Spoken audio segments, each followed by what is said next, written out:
नमस्कार दोस्तों। ये कहानी है कैसे मैंने अपनी पत्नी की दोस्त को घोड़ी बनाकर। कहानी सुनने से पहले आप एक बार चैनल को सब्सक्राइब कर लें और कहानी को अंत तक सुनने आनंद लें। मेरी वाइफ की सहेली उस रात बहक गई और उसने मेरे साथ वो कर डाला जो मैं कई दिनों से उससे चाह रहा था, पर वो तब नखरे करती थी।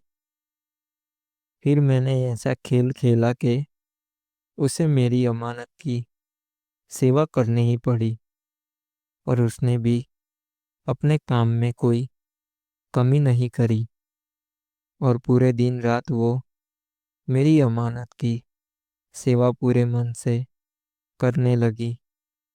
हेलो दोस्तों, मेरा नाम मंत्रा है और मेरी वाइफ की दोस्त की उम्र 32 साल है, पर उसका फिक्र किसी 18 साल की लड़की की तरह था, जिस कारण लोग उसे अजीब नज़रों से देखने पर मजबूर हो जाते थे।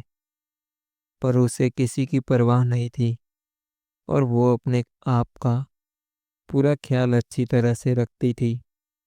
दोस्तों, उसकी शादी को 4 साल हो चुके थे और शादी के 1 साल बाद ही उसके पति उसे छोड़कर चले गए थे, और तब से वो अकेले ही थी। और उसकी एक बेटी भी थी जो कि 2.5 साल की थी।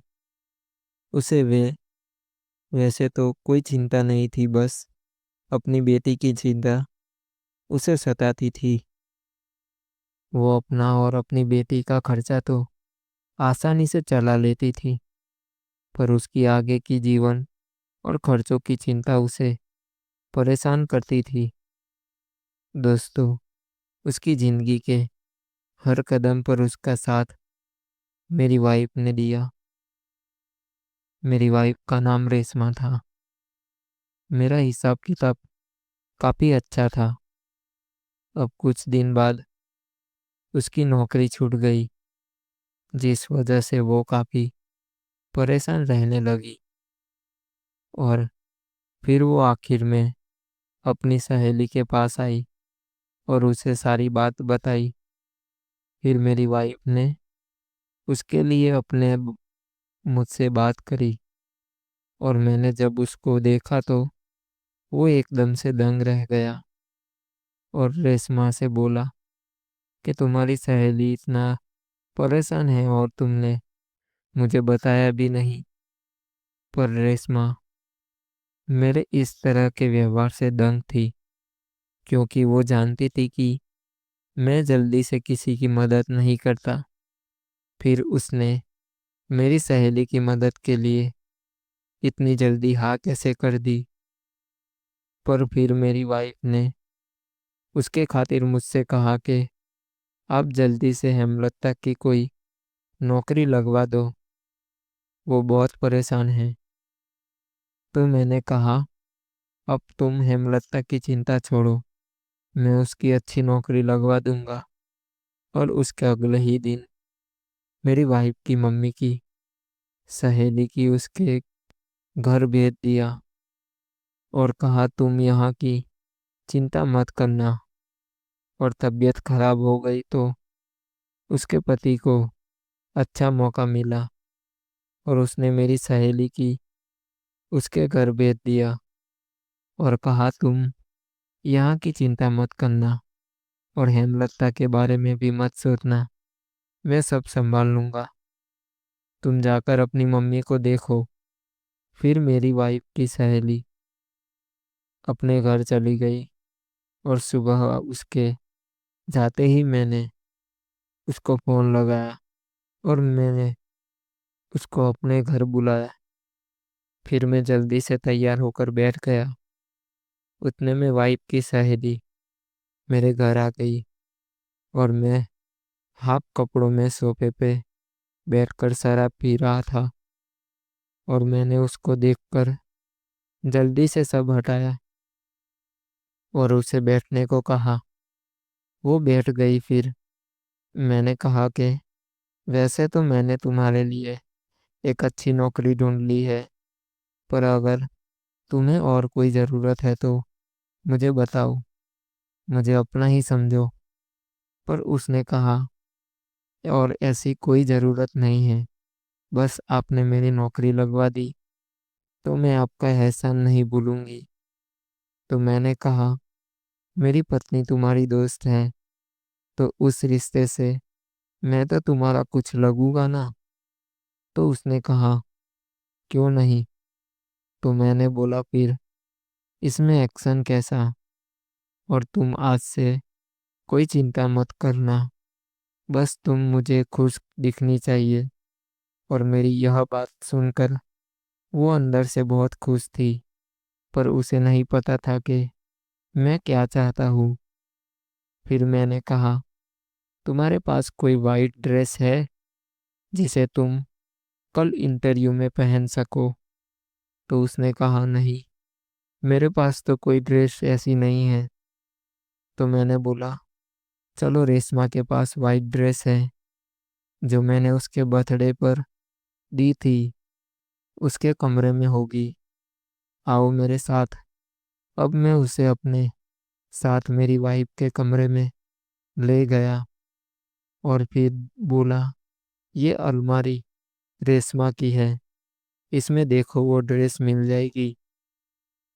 तो वो ड्रेस ढूंढने लगी और तभी मैं उसको सट कर खड़ा हो गया और मेरा औजार उसकी गुफा से टकरा रहा था। फिर उसने थोड़ी सी जगह बनाकर मुझसे दूरी बनाई और कुछ देर बाद जैसे ही वो ड्रेस मिली तो मैंने कहा, इसे अभी पहन कर देखो। तो उसने कहा, मैं घर पर देख लूंगी। तो मैंने कहा, नहीं, तुम इसे यहीं पहन कर देखो। अगर ये तुम्हें ठीक आती है तो सही है, वरना मैं तुम्हें दूसरी ड्रेस दिला दूंगा। पर कल इंटरव्यू में तुम एकदम चकाचक लगनी चाहिए, क्योंकि इस नौकरी का इंतजाम मैंने बड़ी मुश्किल से किया है तुम्हारे लिए। इसे हाथ से मत जाने देना। तो फिर उसने मेरी ये बात मान ली और उसने रेशमा के कमरे में कपड़े बदलने लगी। पर मैं उसे खिड़की से देख रहा था, ये उसे नहीं पता चला। और मैंने कपड़े बदलते पर उसके जी भर के दर्शन किए। और जब वो कपड़े पहनकर बाहर आई तो मैंने बोला कि हेमलता, तुम तो एकदम अप्सरा लग रही हो, तुम इतनी सुंदर कैसे हो। तो वो बोली, क्या सच में मैं आपको इतनी सुंदर लग रही हूँ। तो मैंने कहा, हाँ। मेरी यह बात सुनकर उसके अंदर एक अजीब सी हलचल होने लगी। फिर वो मेरे करीब आई और उसने मुझे गले से लगा लिया। और मैं उसका विरोध नहीं कर पाई, क्योंकि एक तो वो मेरी पत्नी का दोस्त थी और दूसरा मैं उसकी नौकरी लगवा रहा था। और फिर वो कई दिनों से किसी आदमी के पास नहीं आई थी। तो मैंने जैसे ही उसे गले लगाया तो उसके भी अरमान जाग गए और मैंने भी उसे पकड़ लिया। मैंने देखा कि वो मेरा विरोध नहीं कर रही, तो मैंने जरा सा भी देरी नहीं की और एक चुंबन उसके गालों पे कर दिया। और फिर उसने भी एक चुंबन मुझे कर दिया गालों पर। मैंने कहा, हेमलता, क्यों ना तुम्हारी नौकरी लगने की खुशी में आज की रात को एंजॉय करा जाए। और आज तो तुम्हारी सहेली भी यहाँ नहीं है। तो वो बोली, आपका मुझ पे एहसान है, आप मेरे लिए इतना कर रहे हैं तो मुझे भी आपके लिए कुछ तो करना ही पड़ेगा। तो मैंने कहा, तुम सच में एक समझदार औरत हो। फिर हम दोनों कमरे में गए और उसके बाद मैंने उसके कपड़ों को उसके शरीर से जुदा करने में मिनट भी नहीं लगाया और उसकी सेवा करना शुरू कर दिया। धीरे धीरे उसे मेरी सेवा इस ढंग से करनी शुरू करी कि मैं अपना आपा खोकर एक बेशर्म औरत की तरह उसकी सेवा ले रही थी। अब उसकी आवाज़ से मेरा कमरा गूंज रहा था, पर मैंने उसे नहीं छोड़ा और 5 घंटे तक उसकी अमानत की सेवा इस ढंग से करी कि कई साल से जो रस उसके जीवन से बाहर था, उस रस को आज मैंने उसके जीवन में फिर से भर दिया था। और वो मेरी सेवा अब ऐसे ही जारी रही जब तक रेशमा नहीं आई। इस तरह मैंने वाइफ की दोस्त की प्यारी अमानत की सेवा पूरे ढंग से करी। दोस्तों,